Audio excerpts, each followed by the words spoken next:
say I'm disturbed.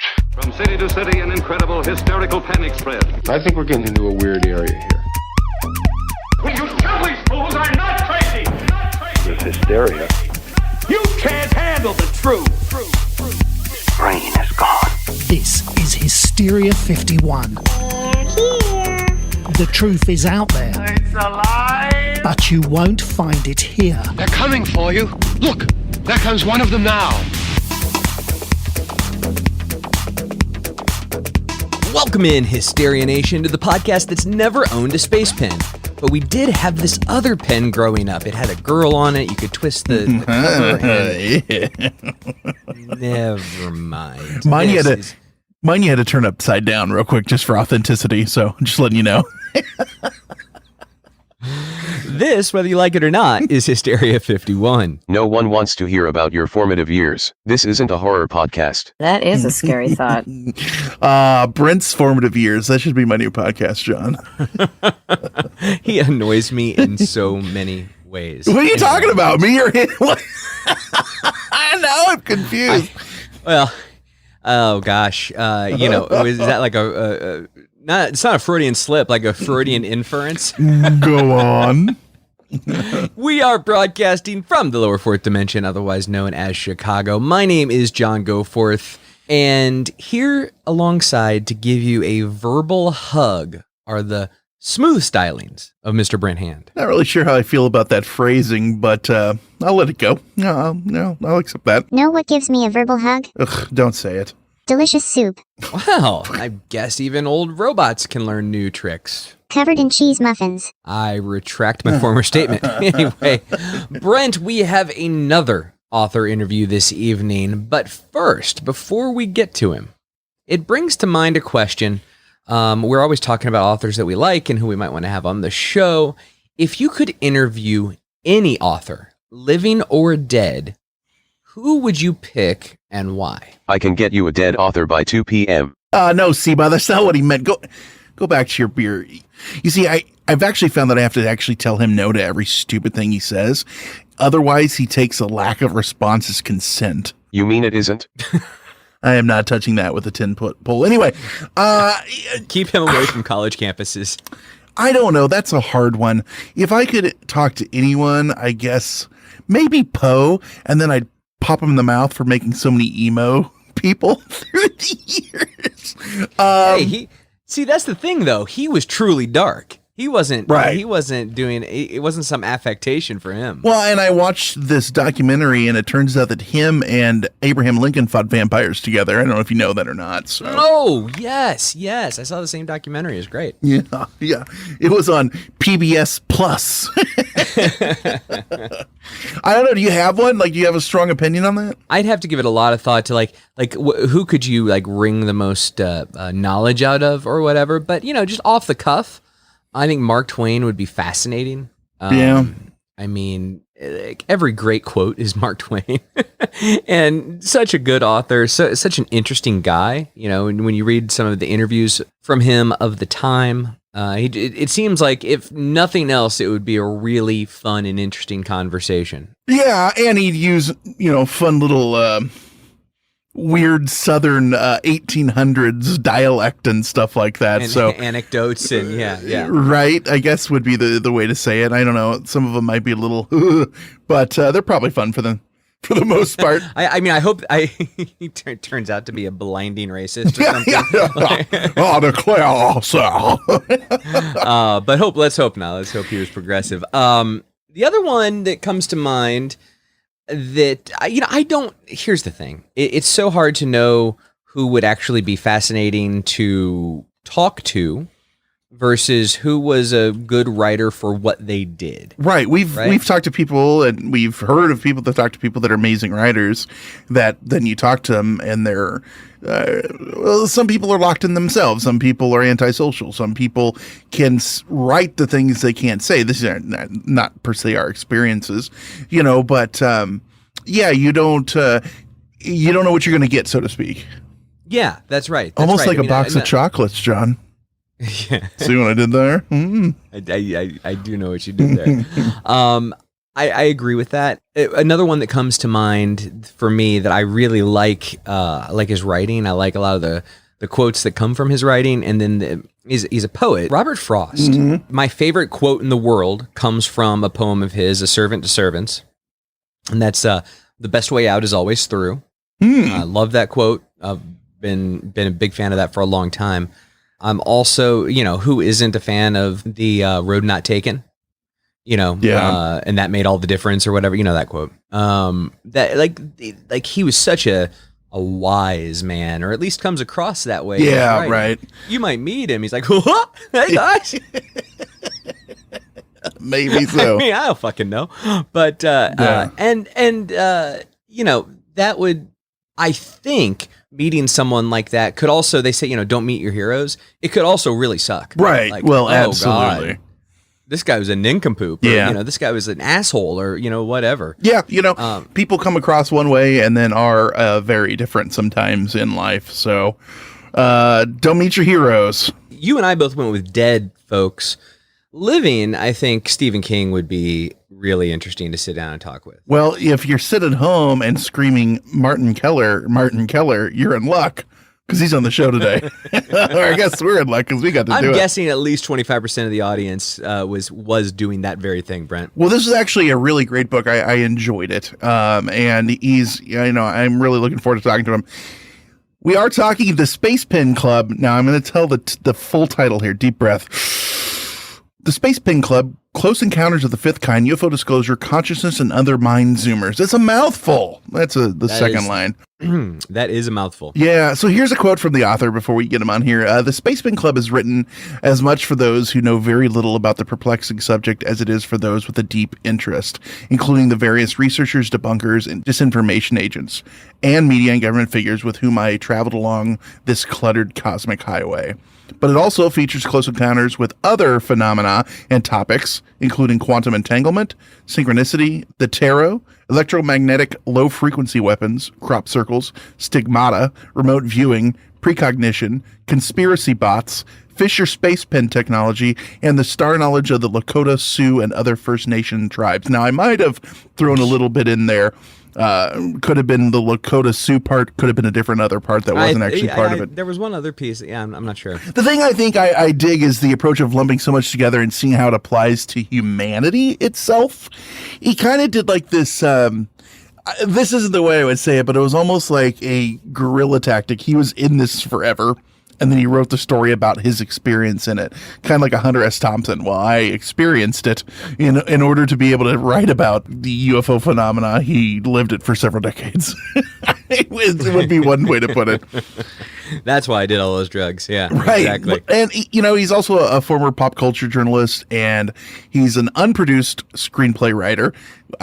We all have that in us. Yeah. Whose work has appeared, though, in Rolling Stone, Leaders, The Washington Post, the Boston Globe, Final Frontier, Billboard, Right On, the Star Tribune, Minneapolis-St. Paul Business Journal, City Pages, and others. And then he's had appearances on Today, 48 Hours, PBS, Public Radio, and more importantly, and he's going to have to update his bio now, Hysteria 51. That's right. So we are going to talk to the man, the myth, the legend himself. But we got to pay the bills first, Brent. Yeah, so we're going to go to break, and when we come back, we're going to talk to, as we said, Martin Keller, who's spent the last 25 years working in this crazy world of the unknown, so to speak, and his book, The Space Pen Club, which is out now. So that's coming up next after the break on Hysteria 51.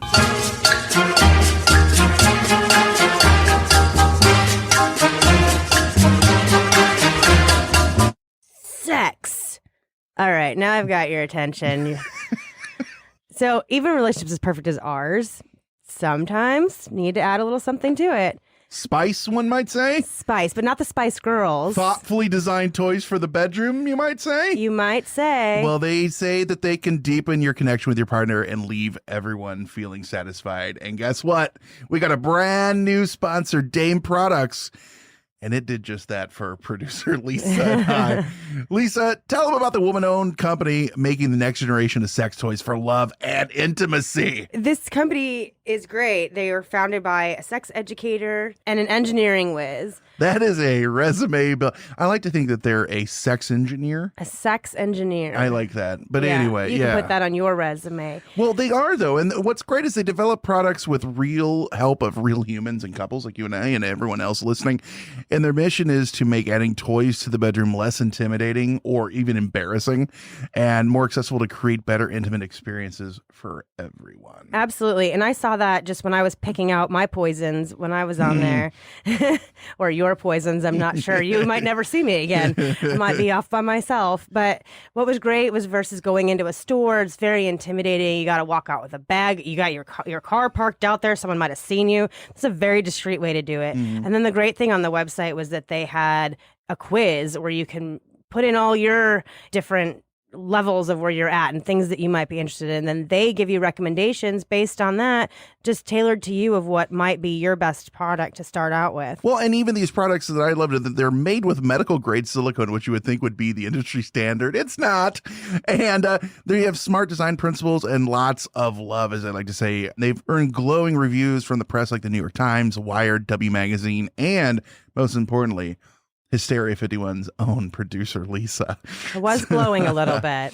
So if you're interested in a toy that's sure to please, and if you're unsure what you're looking for, like Lisa said, make sure you take their quiz. They're going to help you out. And the best part is Dame offers a 3-year warranty, hassle-free returns with 60 days. So satisfaction, wink, wink, is literally guaranteed. For 3 years. That's right.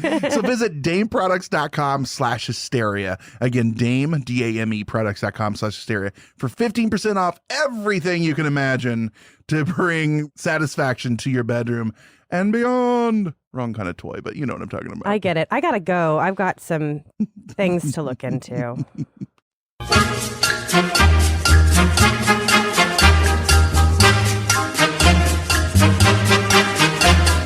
Nation, we are back, and as we told you before that little journey through commercial land, we have a special guest. Joining us this evening is none other than the author, Mr. Martin Keller. The Space Pen Club. Not a club that I'm in. I'm kind of upset about that, Martin. You might be surprised when a lot of people discover what the club is about. They realize they've been members for years. Well, that's where I wanted to start out. Tell everyone listening about the Space Pen Club and how you fell into this. Well, the Space Pen Club is an actual club that started in my collegiate years in central Minnesota. And one of my classmates who was working at the bookstore found a Fisher Space Pen, was pretty intrigued by it, and brought it back to the dorms, and everyone kind of, the first pen to write in space. Astronauts have used it. I can write upside down. It writes underwater. Yeah. It writes across Greece. It's a high-tech, highly engineered pen. The company's been around for about 60 years. And you get all kinds of different models of space pens. The pen really represented, I think, to the club members, personal exploration, cosmic consciousness and communication, transcendence, and the occasional quest for girls, tunage, and controlled substances. We were in college kids, yeah. I love you even have pictures of you guys from back then in the book. Yeah, that's fun stuff. There's over 70 pictures from those festivities, Peak with the Leaves and Rites of Spring. But, the founder, Denny Lynch, who sadly is no longer with us, he really thought the pen represented possibilities.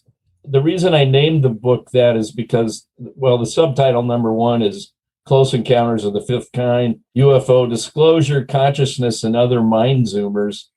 The reason I named the book that is because a book about UFOs is really about, this book in particular, is really about the possibilities of what the world of acknowledging UFOs or ETs or whatever these things are, what the possibilities are for the planet. And I think that's That's one of the major themes that runs through the book. Well, I think it's an important time too. It's coming out at a great time. Look at what's going on in the news right now, and for better or for worse, the word disclosure gets thrown about a lot, and we could talk about that after a while. But at least it's in the cultural zeitgeist, and it might be being overlooked, but at least people are being given the word UFOs and UAPs and phenomena like that with their normal news now, which is something that a few years ago would never have happened. Yeah, it's, I couldn't have planned this if I were in charge of anything. The timing has been impeccable. So you didn't get a shield check to put this out, is what you're saying? What's that? I said you didn't get a shield check to put this out, is that what you're saying? Right, exactly. I'm really working for the government. But no, I've been accused of that, by the way. But, it took me about 10 years to write this book, and I put it aside for 2 years for various personal and professional reasons. So if it had come out 2 years earlier, I'd be playing catch up with the news cycle, because the media coverage on the run up to this government report from the Pentagon and the Director of Intelligence that landed on June 25th, it was a tsunami, and there's still widespread interest. While the report was kind of a dud, and we can probably get into that later, I think the best thing to come out of it is that the media now is taking this very seriously. The public, who I think is in front of this, of the media and the government. Most people believe UFOs are real, and a lot of people believe ETs have visited or are surveilling the planet. So yeah, it's just impeccable time for a book like this to come out. Well, Martin, my dad used to say, and I'm sure he didn't originate this, but it's better. I'd rather be lucky than good. And but luckily, you're both here. You were lucky in the timing, and the book is good. So, tell us a little bit more specifically about the book. We understand the origin of the Space Pen Club, but it sounds like that was the touchstone for which you go off into numerous directions. Tell us more about if we go out and buy the book, what we'll be reading. Well, the book is really an insider's tale, and that's yet another subhead on the book, an insider's tale, personal odyssey. It really goes deep into the what Dr. Stephen Greer at the Center for the Study of Extraterrestrial Intelligence, or CSETI, used to call the UFO ghetto, the UFO subculture. I was Greer's publicist for about 5 or 6 years in the 90s, and it really, this book touches on everything from so-called abductions. You meet debunkers who've been in the community UFO world for years. It looks at the secrecy, the how and the why. You'll also meet some astronauts. As a kid, I was a huge space geek. I wrote to NASA, and they sent me autographed pictures of all the astronauts from the Mercury, Gemini, and Apollo programs. That's awesome. I ended up meeting Ed Mitchell and spending quite a bit of time with him because he aligned himself with CSETI at one point. So you're going to meet astronauts. You're going to meet some Native American medicine men who started the Star Knowledge Conference in South Dakota on a reservation. So there's a lot of storytelling going on here. There's a lot of narrative threads, and it's a pretty engaging story. Before we lose that thread, before we move on, you mentioned Stephen Greer. You said you worked with him for a while in the 90s. Obviously, a lot's happened involving Stephen Greer, over the course of time, from the earlier disclosure stuff he was doing, the big event, to some of the documentaries that he's put together. And to say he's a polarizing figure in the ufology world is to understate it, to say the least. I'd love to get your take on today, as we take the totality of the work of Dr. Greer. Are you a fan? He's made a lot of bold claims. What's your overall takeaway there? Well, a couple things. First, I met Greer originally as a freelance journalist. I ended up spending some time with him in LA and then later in Colorado at the International Association of New Science, which is no longer around. It's a very interesting nonprofit. And I thought almost immediately, this guy is a pariah. And fast forward 30 years, he still is. Or maybe for different reasons than the ones I perceived back in the 90s. One of the things you said in the book that, and this is completely paraphrasing because I can't remember how you said it, but it was that he's such a polarizing person that people either absolutely hate him or think he like walks on water, so to speak, That's exactly right. And, the truth is generally always in the middle when you have those two types of extremes. But the thing that intrigued me about Greer, and still does, was his whole Close Encounters of the Fifth Kind initiative, the CE5 initiative, and the contact protocols he had developed. I was interested in UFOs for a long time as a kid and had sightings in high school with some high school buddies. And once I went to college, I didn't think twice about him. But when I was approached to maybe interview him for a magazine article, I said, yeah, that sounds interesting. I haven't thought about this subject in 20 years. And the more I talked with him, the more I realized that, this might be the next wave in ufology, or this whole thing on, he dwells on the whole imperative of consciousness discussion. And that intrigued the hell out of me. And the book at one level kind of threads through different viewpoints on consciousness and what the implications are. So, I was intrigued by those things with Greer.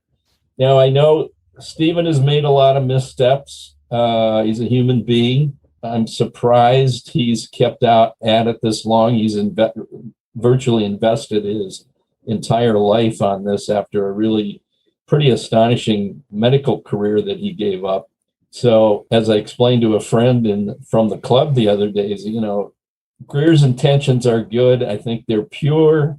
But his warts are the wartiest. And I point a few of those out in the book, and people who follow ufology will know that he's currently on the outs with Danny Sheehan over his latest film, Cosmic Hoax, for putting words in the mouth of Sheehan that apparently weren't there originally. So it's that's probably a little too inside baseball for Hysteria 51, but maybe not. Something that you said that I've heard from a lot of people is you talked about you were kind of in the UFO closet for a while. And I can completely understand that. And we've talked to a lot of people that are scientists or pilots or whatever they are and feel the same way. What brought you out, so to speak? Was there an aha moment, or was it just, I've gotten older, I don't care, I just want to be in this? What was your journey? Well, before I met Greer, like a good 6 months or more before I met Greer, I started experiencing some high strangeness in my home with my girlfriend at the time, who is now my wife of 27 years, Susan. Lights coming on that we had turned off consistently. And then one night, not only were the lights on, but there were sounds associated with the lights being on, like cat rutting. Really, really strange animal-like sounds. And we always said, like, why didn't you turn the lights off last night? Well, I did. You must have turned them on. No, I didn't. And, this went on for about a month. And then I started having a series of really interesting dreams, if they were dreams. And those are outlined pretty heavily in the book. The thing that sealed it, though, is in May of that year, I think it was 1990, I had a dream where I was in a harbor city that I didn't recognize, and a flying bus and it comes flying over the bay, and down in the water there's a collapsed pier, and it's smoldering. It's like a little white smoke coming up out of it. And I thought, man, that was a really lucid, visual dream. I'm kind of a power dreamer. I usually remember 1 or 2 dreams per night. Yeah, but this dream had such great detail, especially a flying bus, which I later learned is masked imagery for flying saucers. 6 weeks later, I'm in Boston with my parents, taking my dad to Fenway because he was a lifelong Red Sox fan and had never been to the Green Monster. So I'm walking over to meet them at their hotel the first day of the games. And I'm walking over this footbridge, and I stop and I look across the harbor, and this is the exact same scene that I saw in my dream 6 weeks ago in Minneapolis. So precognition, I stood there probably 20 minutes with my mouth open, like, what the hell is going on? Do I need to seek a mental health help here? And then, I kind of, in the book, I replay all the things that led up to this moment on the footbridge. And then I go off to the baseball game. But very interesting arc, if you will, of finding out about the non-locality of consciousness. In other words, your awareness can be in two places at once. I can be sleeping in Minneapolis, but I'm really locked on consciously to this Boston Harbor scene. Of course, when I actually realized that standing on that footbridge in Boston, there was no flying bus, which is probably a good thing, but there was the collapsed pier. When you had the dream, were you reflective on it, or did seeing it in real life bring it back to you? I reflected on it pretty heavily because of all the weird stuff that was going on in the house. I also had a series of dreams prior to the precognitive dream about the newspaper hitting the front steps at home, and I would start reading the headlines, and then my ego state would shut that down, like, no, the paper's not even here yet, you can't do this. But that was a reoccurring dream, and looking back on it and reflecting on it, as you say, it almost seemed like I was being instructed somehow in consciousness. So when I meet Steve Greer, I obviously tell him all this stuff as a preface, thinking he doesn't think I'm some kind of flake from the land of 10,000 lakes, from Minnesota. But a little smile crossed his face, and he said, well, a good part of my lecture is all about the non-locality of consciousness and how consciousness is the imperative and the equal footing that sentient beings share, including that with the ETs. I mean, it's fascinating stuff. Greer's probably one of the most brilliant people I've ever met, certainly a visionary, but as I said, his warts are the wartiest. It's an interesting thing, the idea of consciousness, because it's something that science can't explain away. The experiences you have are real because you've had them. And other people can say, well, I don't believe you, but that doesn't change if it happened or not. And so that's one of the reasons why I think a lot of people don't come forward, is the worry of being told, I don't believe you, or you're a liar, or it will follow them into their everyday life if they're X, Y, and Z, who knows what they do for a living. So it is an interesting and almost... It's off-putting to think that people can't be honest and tell about these things and then have it researched in a scientific manner because of the stigma. Well, and the fun part is, now obviously this hasn't been proven out, but as we advance in science and we start to see things like, I'm forgetting the term, where a proton across the universe is connected to the proton here, and they can observe that, and one starts rotating one way and the other one starts rotating the same way. That's quantum action. Quantum action, thank you. What Einstein called spooky action at a distance. And he was intrigued by this. And I also think it scared the hell out of him because he didn't know how to think about it. How to explain it, right. While there's no scientific breakthrough that has linked these things, that certainly does pose an interesting question around the ability of consciousness not to be rooted in one place, doesn't it? Yeah. And I think, I think we're just in our infancy on the whole science of consciousness thing. Dr. Ed Mitchell, the Apollo astronaut that I met, sixth guy to walk on the moon, he had a major epiphany coming back from the moon where he felt like the whole universe was alive and that everything was connected. He went on to create the Noetic Foundation, whose sole mission really was to study consciousness. And a lot of good work has come out of that institution with different academics. I have to share a spoiler here in the book. We're at a conference that CSETI had organized and putting together their first disclosure effort in 1997. We're on the West Coast. We've flown in a couple Russian generals who are privy to UFO events in their country. And Ed Mitchell is there along with Brian O'Leary, who was slated for the early Mars missions until NASA scrubbed that program for, I don't think they've ever really established why they did that, other than probably they thought they weren't going to get funding for it. Budget, yeah. Yeah, probably budgeting. NASA's all about budget, number one.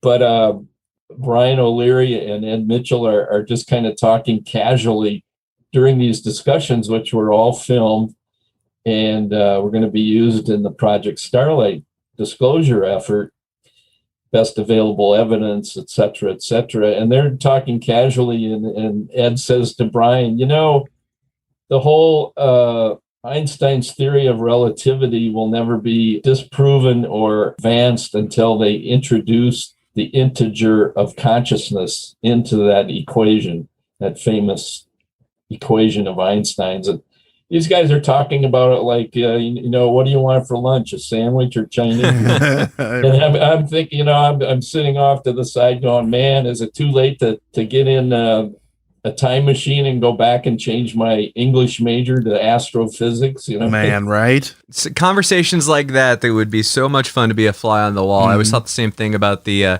lunch that allegedly happened with Enrico Fermi.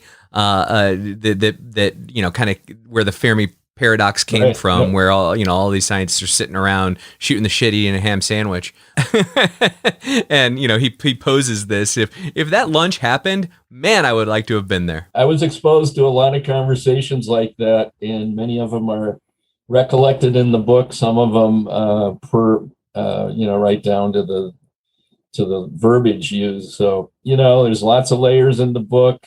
I guess the reason, I think you asked me earlier, Brent, why now did I come out with this and write this? It's, you know, it's something I felt that, number one, I had to get it off my chest. Mm-hmm. Number two, I'm getting up in years. I wanted to get this down on paper, if for no other reason than that my kids and siblings, some of whom are terribly skeptic on this topic, could read one day and say, wow, what the hell happened to that guy? Right. You know, I had these collections of experiences and encounters, and then this odyssey through the SETI years, and now into what looks like we're on the doorstep of government disclosure. So the book goes from, you know, my high school years until the present day. In fact, I was revising chapter 10 right up until publication day. I think it was you were writing in May or something. Yeah, I was going to say there was dates in there from this year. Yeah. Yeah. Speaking of pushing for disclosure, you brought up the Starlight Coalition. You were pushing for disclosure then with President Clinton. And in fact, you and Greer and many other people were the ones that had signed that paper that went to his desk saying, tell us what's going on. Can you sum up Starlight Coalition in a few words? Probably not, but well, I'll try. Right. I tend to be long-winded. We're here for it. The Starlight Coalition was a group of interested people and organizations. The people that signed that letter to Clinton included Jesse Marcel Jr., whose father was at Roswell, and I think, you know, got played 10 days to Sunday on what really happened there. Other folks included Kent Jeffries, who had done a lot of subsequent Roswell research, Ed Mitchell, the astronaut, Bootsy Galbraith, and Sandra Wright, who were friends with Lawrence Rockefeller, and they got Lawrence to write the check for this project and for the Asilomar conference that I just talked about earlier. Who else was involved in that? A friend of mine, Kevin Foley, who had done advance work for the Clinton Gore campaigns, and was pretty well connected in Washington. He was part of that. It was about a dozen people, including some SETI members like Steve's right-hand person, Sherry Adamak.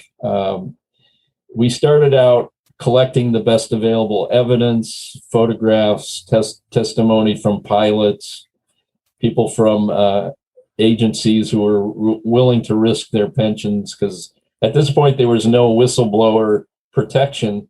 This is like 90, 96, 97. This is right when all the lawsuits were coming out with Area 51 and the burning of the materials and things. There was no protection, none whatsoever.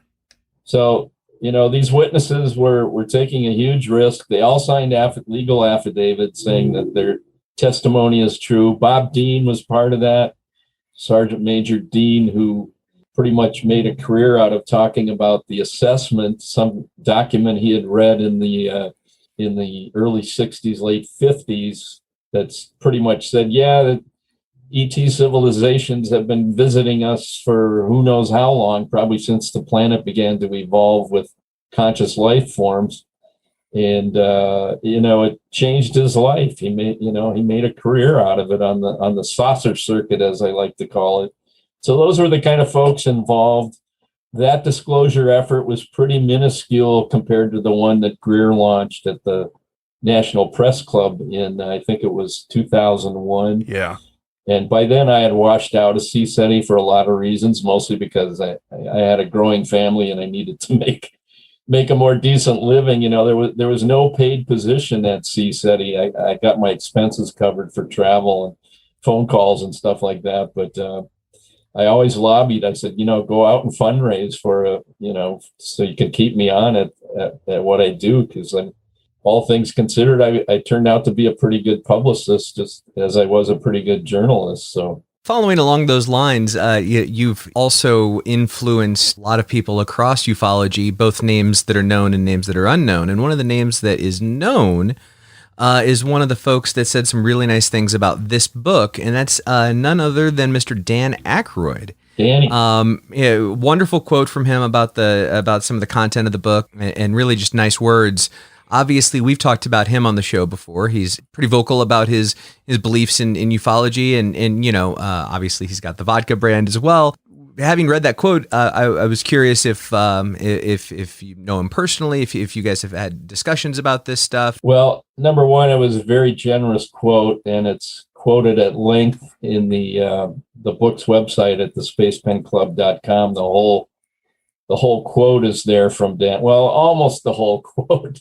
There's a couple lines we edited out. I don't know if we want to talk about that or not. It's kind of humorous, but again, it's really inside baseball. Oh, yeah. We'd love to hear that. All Absolutely. Right. I'll get to it in a second. Just remind me if I forget. Okay. All right.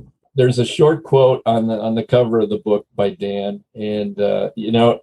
Aykroyd's been in this game probably as long as I have. He's a lifer. He's obviously always been interested in the paranormal. He's produced a bunch of different shows on that.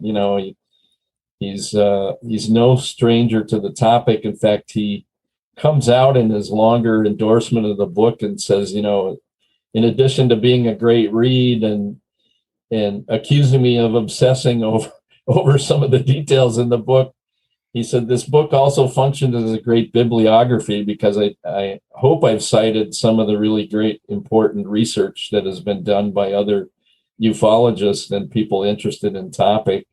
I don't really know Aykroyd personally, but we have a mutual R&B band that we both love called the Lamont Cranston Band. They're from Minneapolis. The Cranstons, this is a little known fact, were asked to be the backing band for the Blues Brothers when they blew up. They were going to go on tour, and the Cranstons unfortunately said no. Wow. A missed opportunity. I'm sure there was some big regrets there, but these guys were pretty hot back in the day in the 80s. And Aykroyd's always been a big fan, and he's still personally in touch with Pat Hayes, the leader of the group who plays guitar and harmonica. And their road manager, Rico Anderson, I knew was in touch with Aykroyd's camp. He's living back in Canada now. So I approached Rico last fall. I said, hey, I got this book that's going to come out. Do you think Aykroyd would take a look at it and write an introduction or an endorsement for it? He says, well, let's send it up the line and see what happens. So I sent them the manuscript in November. I did a heavy revision of it this spring, especially chapters 9 and 10, because there was so much news breaking around it. And sure. I had done some more thinking on it. But in March, I got this fabulous endorsement from Dan Aykroyd, and he said, I really enjoyed the manuscript and used this quote in whatever channels you want to use it in. So we've been leveraging that pretty heavily. Absolutely. The funny thing that he wrote at the end of it is that I'm putting this manuscript on the top of my shelf next to the Look magazine cover of Liz Taylor that features the Barney and Betty Hill abduction story. Wow. 1963. Probably, people in the 60s that were aware of that first so-called abduction or close encounter of the fourth kind, as I prefer to call it.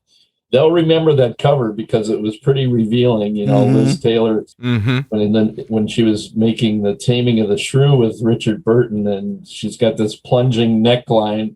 There's a photo of it in the book. It's pretty unforgettable, especially to guys like Aykroyd and me, who were probably in our adolescence when that hit the newsstands. Helping you along with puberty. Amongst his collection, you're in rarefied air. I guess. Yeah. I'm in his UFO closet, I think. Well, you talked about disclosure. You were pushing for it, and it's something that we had talked about just a lot on the show recently. It's been in the news everywhere. Here's a quote you had put in the book, and I really liked it. It says, "The UFO matter will be a case where the cover-up is the disclosure and the disclosure is the cover-up. Deny everything, but let the public sentiment take its course. Let skepticism do our work for us until the truth becomes a common acceptance." That was from General Nathan Twining, former chairman of the Joint Chiefs of Staff. That's a hell of a quote. That's a hell of a PR strategy, dude. That it is. How do you define disclosure? Or what is your idea of, you would say, we have disclosure? I know that is a trick question, but what does that look like to you? Well, I think in reality, it's an official pronouncement from our government and maybe other governments around the world working in concert to say, yes, there are ETs, these are who they are, and then to present someone from the ET world. Some folks seem to think that that's already happened with different presidents like Eisenhower, number one. I don't know. I'm always skeptical when I hear stuff like that. I said, show me the beef, show me the money. Yeah. Sure. But I think it has to be an official statement like that with facts, with the beings, a representative. The proverbial landing on the White House lawn type thing. Well, yeah, yes and no. I keep hearing the term Galactic Federation, which, maybe that's the organization that needs to come forward in unison with governments around the world. And then there needs to be a strategy, like what happens next. Mm-hmm. And that's the thing that intrigued me about Greer's organization, because his whole thing is we don't need the government to contact ET. We can do it ourselves with these protocols, with these working groups, which he's established all over the Western civilization right now, which he likes to call citizen diplomacy. I think that's a really accurate term for it. And I allude to some different social movements like this that force the government's hand. Like, number one, the government denied for years that they did atomic testing on servicemen and women and the public at large, and they denied it. And then in, I think, 94, under the Department of Energy, under Hazel Leary, who happens to be from Minnesota, they came out and they said, yes, here are the files.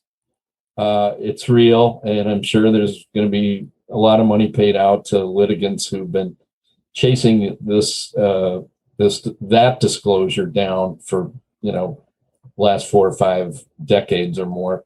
So that's to me what it looks like. How disappointing was the release as of late? Oh man.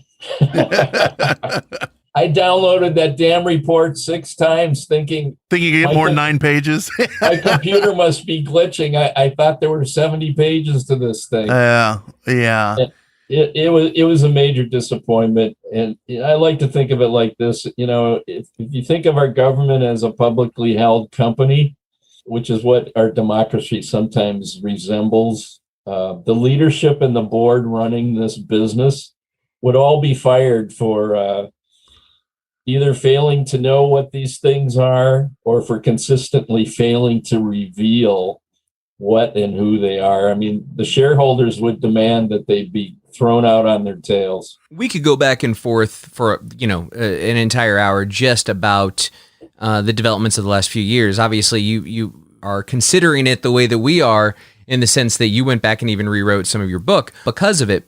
So given your definition of disclosure, stuff has been happening since 2017, right? Stuff has been happening, meaning we're getting people who wouldn't speak before now speaking, the tic tac, all of that, videos, the actual government's releasing videos. All of this stuff didn't happen before. What is your 40,000 foot view of what's happening right now? Does this obviously that's a lot different than somebody showing up with an alien. Do you think this is part of disclosure or something just completely different? That's a really good question. It's also a really tough question to answer. Sure. I was listening to Grant Cameron's podcast about 6 weeks ago with Danny Sheehan and some other researchers. I don't know if your listeners are familiar with Sheehan, but he helped litigate Watergate, the Pentagon Papers, Wounded Knee, Iran-Contra. This guy's been kind of a hero of mine through most of my life, just because he serves the public interest and he's always exposing the government for the nefarious things that it does in our name. And I actually helped recruit him to the CSETI Starlight Coalition program. I met him at a UFO conference. I was actually shocked to see him there. I just think, during this podcast, everyone, including Sheehan, kept saying, why is this happening now? That's the number one question the government needs to tell us now. I know, and I think the media stories like in the New York Times that started breaking in 2017 and continued to 2021, I think that put pressure on individuals. I think this Harry Reid thing, Harry's retired senator from Nevada, he's to be celebrated on one level for getting the funding for that thing in Nevada that Robert Bigelow's people took a look at, and that from which Lou Elizondo and Chris Mellon and those guys started to appear on the scene. I don't think it's orchestrated. I think a lot of this stuff is happening in and of itself, but it does make you wonder, why is it happening now? And I know what Steve Greer thinks, because he just made a whole new film about it called Cosmic Hoax, warning that this is a setup to get the funding for Defense Department for space-based weapons and to turn the ETs into the next evil empire, as Reagan once characterized the Soviet Union. So there's that whole line of thinking. Personally, I'm shocked, but I think the most positive thing to come out of it is that the media and now a lot of people are thinking, well, this is a real subject, so maybe I should pay attention. Maybe I should read one of these crazy UFO books. Why not read the Space Fan Club? That's right. I wrote this book as much for people who don't know anything about this as for those who are deeply entrenched in the UFO world. I think that comes through well, because if you do a good job of giving the layman look at insider things. I don't know if that makes sense. Yeah, that's a good expression. Let me write that down. I'll use that on my blog. There you go. Right. It's an interesting time that we're looking at, with this whole disclosure, and it feels, I know a lot of people, and I've said this too, consider the source and what we're going through, and look who the people that have popped back up and now are doing the tours and talking again, Richard Doty and people like that were around pushing the government's made up stories in the past. Classic disinformation agent who was proud of it, and now he's on our side. I'm having a hard time with that. Is my thing, and I keep seeing him on all these shows, and people are like, this man is, I'm so excited to have him on here. I'm like, why? That is, I just talk about sleeping with the enemy. And I really feel like, I'm not saying that Greer is correct on this. I'm not saying that he's incorrect, but I so many people got disclosure fever, and I think that they need to look at it a little bit more subjectively, or give it a better glance than just going, yay, this is all true or not. Consider the source. That's a good lens to look at everything through, really, but also disclosure. Doty, there's a saying, if you join the Marine Corps and you do your hitch and you come out, you're never not a Marine.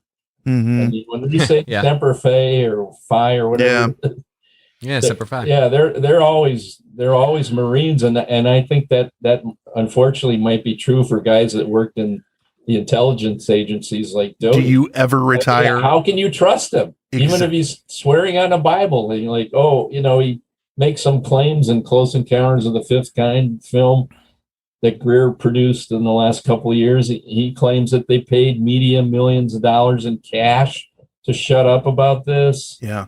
I mean, that's a pretty serious claim.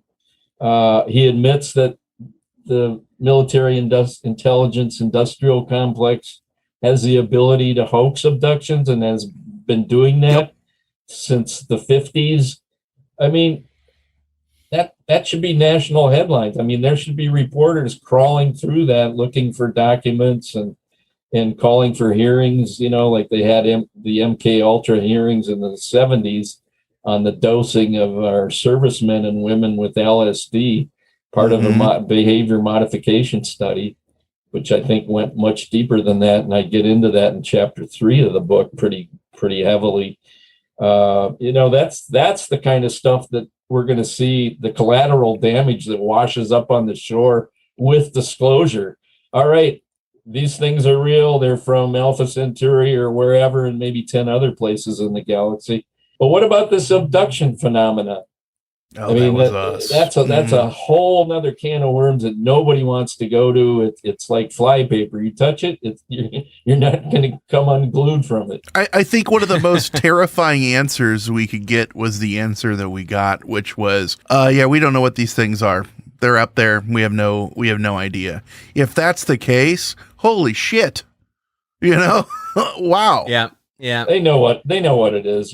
Twining in 47 said in a classified memo, and I'm going to look at my notes here and read this.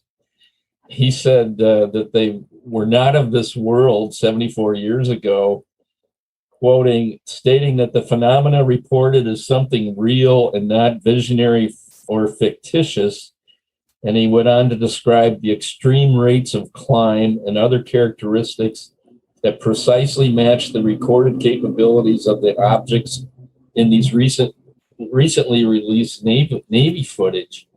So, I mean, this is kind of old hat for anybody who's been paying attention. Here's a guy, and this document was obtained under the Freedom of Information Act. Here's Twining in 47 saying, yeah, they're real, they're here, and, basically putting it out there for people to decide what to do next. It's interesting because in 2012, about 15 different governments around the world just open up their UFO files, including England, although I think England is still sitting on a stack of stuff that'll never be declassified. But our government would never do that, I don't think. Yeah. I think we're kind of leading the embargo, as the truth embargo, as Steve Bassett calls it. You worked with SETI. You talk in the book how SETI itself is listening out there is a waste of money. What's a valid way to look for light, or what should people either being with organizations that have money or the lay people that are out and listening to this, what do you think their best bet is? There's stuff out there that is trying Skylab and things like that now that are trying to scan the skies in more of a crowdsourced type thing. Do you have opinion on that, or are we just at the mercy of the government? The whole SETI thing just seems to me like a colossal waste of money. They don't have any results to show after 30 years? Yeah. It might be longer. Mm-hmm. But that's where the academy is. We're using radio signals, which I think is probably not something that the ETs are looking at too hard. I think they have other technological spectrums that they utilize, including consciousness. And there's a lot of cases where that's illustrated. One of my favorites is one from the 70s in Indiana or Illinois out on the interstate freeway, where an object was literally stalling out traffic along the freeway because it was hovering over trucks and cars. And one trucker got on his CB radio and said, "Hey, ET, if you got your ears on, let's talk." And this object moved right over his truck and followed him down the highway for a bit. And then there's another case like that. Breaker 19.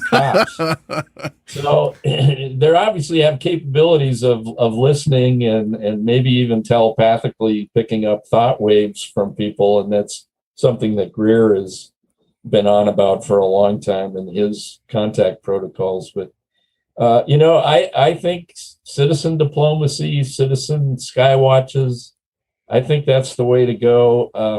I think the ETs have kind of washed their hands of governments that they can't be trusted. They're not going to do what needs to be done.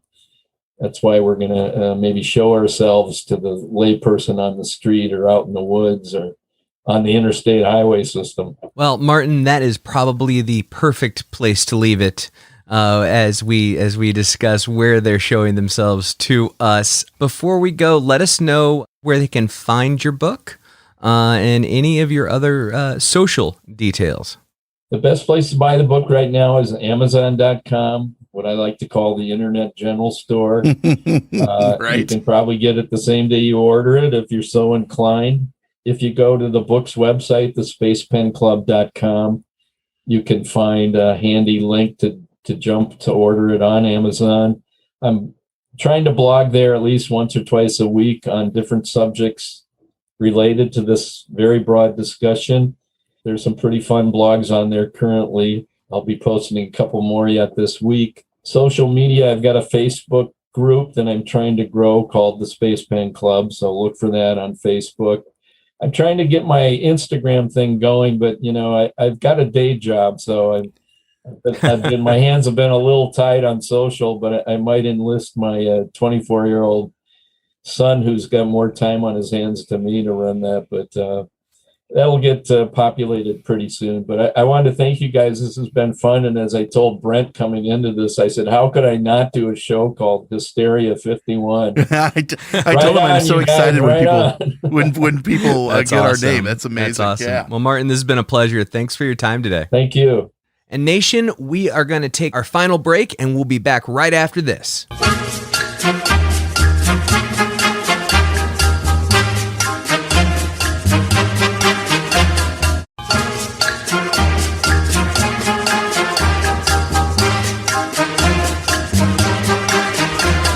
John, are your warts the wartiest? They are the wartiest. I knew it. C-Bud owes me $15 now. Fuck. I didn't expect to hear that phrase today. I certainly didn't expect to hear it twice. I've never heard that before. Is that No, I hadn't either. I'm just saying that. Yeah, no, that was awesome. I was like, that's a really... So I enjoyed the conversation. Admittedly, most of the things that he talks about, both in the book and some of the things he talked about here, I much more think of as thought experiments rather than aspects of reality.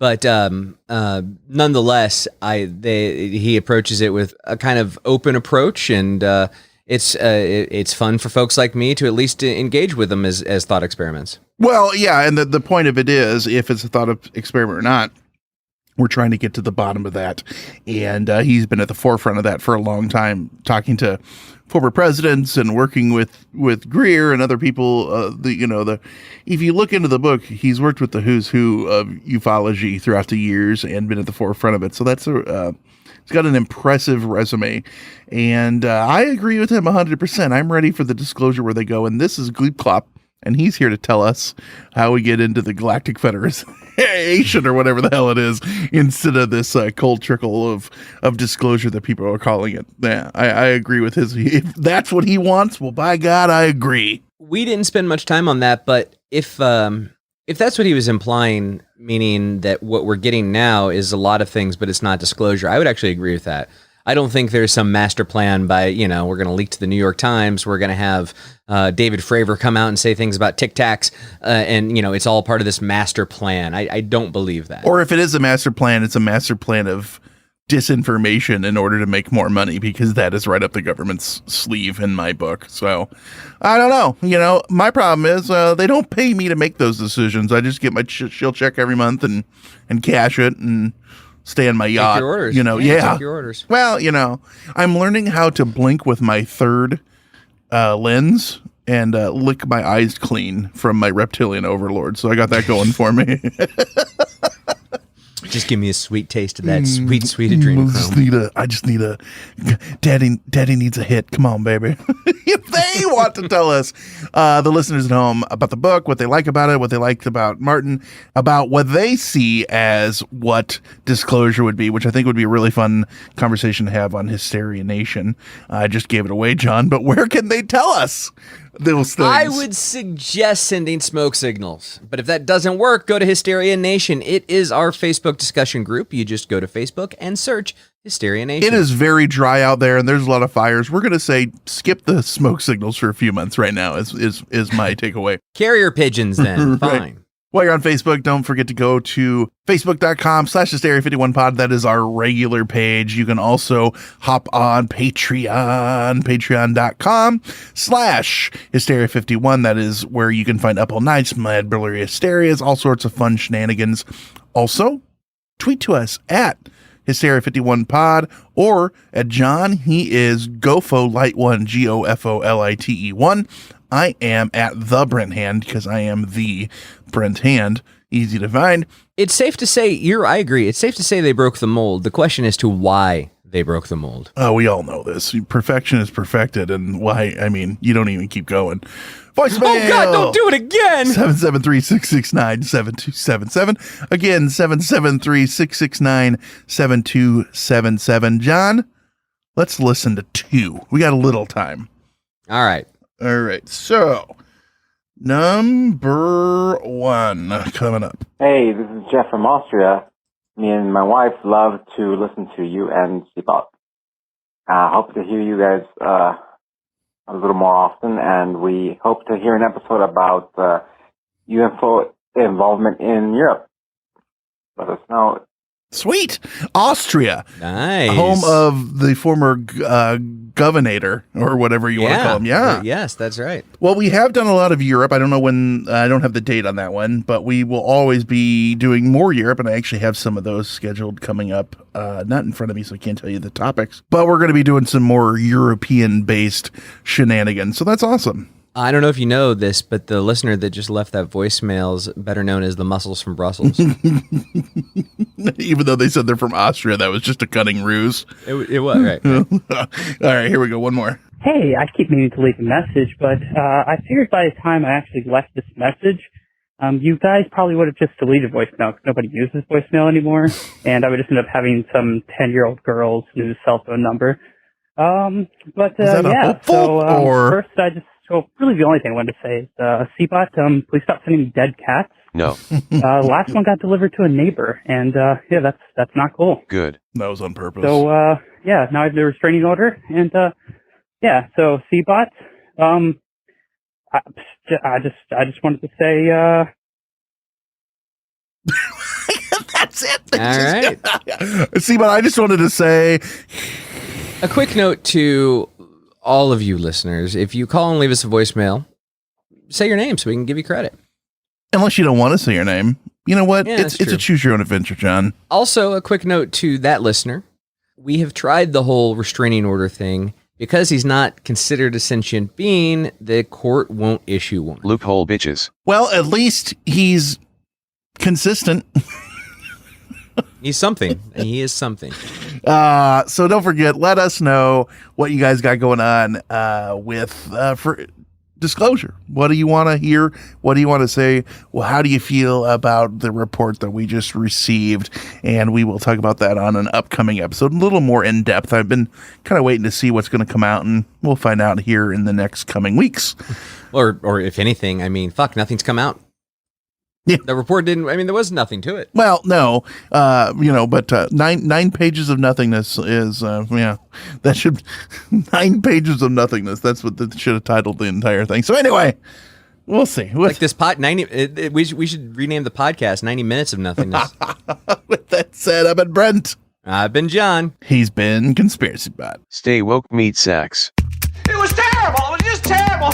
I'll never get over it as long as I live. That's it for another edition of Hysteria 51. John and Brent will be back next week with yet more of the unexplained, the unexplored, and the unheard of. Oh, if it's unheard of, how will they know about it? Anyway, if you want to suggest a topic, give us your thoughts, or just make fun of Conspiracy Bot, that's my favourite. Join us in our Facebook discussion group, Hysteria Nation. Just log on to Facebook and search Hysteria Nation, or you can always tweet us at Hysteria51pod. You've been listening to a fourth hand joint.